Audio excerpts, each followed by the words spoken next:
Bonjour à tous. Voici la correction de l'activité que je vous ai donnée à faire la semaine dernière. Alors, on avait une situation de départ dans laquelle on nous disait que Tess s'aperçoit que la lampe de sa chambre n'arrête pas de clignoter. Elle demande à Thomas, son frère, s'il peut lui réparer. Il vérifie l'état de la lampe et elle fonctionne très bien. Il décide alors de démonter l'interrupteur qui commande la lampe.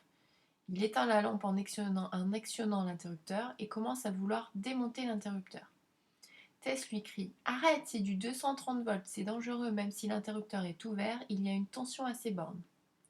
Thomas lui répond: Mais non, t'inquiète, j'ai éteint la lampe, donc il n'y a pas de danger. Donc là, ce que veut faire Thomas, c'est démonter l'interrupteur qui commande la lampe, puisqu'il est persuadé que c'est cet interrupteur qui est en panne, qui a un problème. Mais la question qu'on peut se poser, c'est est-ce que c'est dangereux de démonter un interrupteur ouvert? Qui a raison? Puisque Thomas est persuadé qu'en éteignant la lampe simplement en, en ouvrant l'interrupteur, il ne va pas y avoir de danger. Donc du coup, on peut se demander s'il a raison ou s'il a tort. Alors dans la première partie, ce que vous deviez faire, c'est formuler votre hypothèse en me disant, selon vous, qui avait raison, soit Tess, soit Thomas. Dans la deuxième partie, on vous demandait de schématiser un circuit en série avec un générateur, une lampe et un interrupteur, et de rajouter des voltmètres qui permettent de mesurer la tension aux bornes de tous les dipôles. Donc je vous rappelle qu'un voltmètre se branche en dérivation aux bornes de l'appareil dont on veut mesurer la tension. Donc ici, on a mesuré la tension aux bornes du générateur, ici aux bornes de la lampe, ici aux bornes de l'interrupteur ouvert, et ici aux bornes d'un fil de connexion.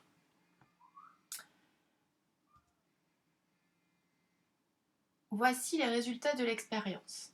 Je vous les avais donnés dans l'activité puisque nous ne pouvions pas réaliser l'activité en classe.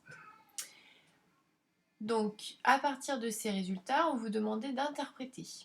Alors, on vous demandait ce qui se passait au niveau du générateur. Au niveau du générateur, on s'aperçoit qu'il y a toujours une tension, que l'interrupteur soit ouvert ou fermé. Ensuite, on vous demandait au niveau de l'interrupteur. Au niveau de l'interrupteur, il y a une tension lorsque l'interrupteur est ouvert, mais pas lorsque l'interrupteur est fermé. Et enfin, aux bornes du fil de connexion, il n'y a jamais de tension, la tension est toujours nulle. D'accord? Donc en fait, ce que l'on observe, c'est que la tension, elle va se répartir entre les différents appareils du circuit.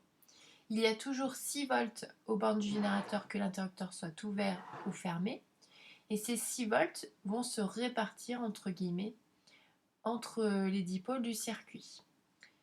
Lorsque le circuit est ouvert, la lampe ne brille pas. Donc du coup, il n'y a pas de tension à ces bornes. Mais cette tension, il faut bien qu'elle soit répartie. Les 6 volts du générateur, il faut bien qu'ils soient répartis aux bornes des autres appareils du circuit. Donc c'est l'interrupteur qui va prendre, entre guillemets, ces 6 volts-là. D'accord? Inversement, lorsque le circuit est fermé, la lampe brille, donc il y a 6 volts à ces bornes, et il n'y a plus de tension, du coup, aux bornes de l'interrupteur. Voilà une explication un petit peu vulgarisée. Donc voilà ce qu'il fallait noter au niveau des interprétations. Il y a toujours une tension que l'interrupteur soit ouvert ou fermé aux bornes du générateur. Il y a une tension lorsque l'interrupteur est ouvert et pas lorsque l'interrupteur est fermé aux bornes de l'interrupteur. Pardon. Et aux bornes d'un fil de connexion, la tension est toujours nulle. En conclusion, il est dangereux de manipuler un interrupteur ouvert car il y a toujours une tension à ces bornes, donc Tess avait raison. Et enfin, il faudrait couper complètement l'électricité au niveau du disjoncteur pour pouvoir démonter l'interrupteur. Voilà pour cette correction. À bientôt!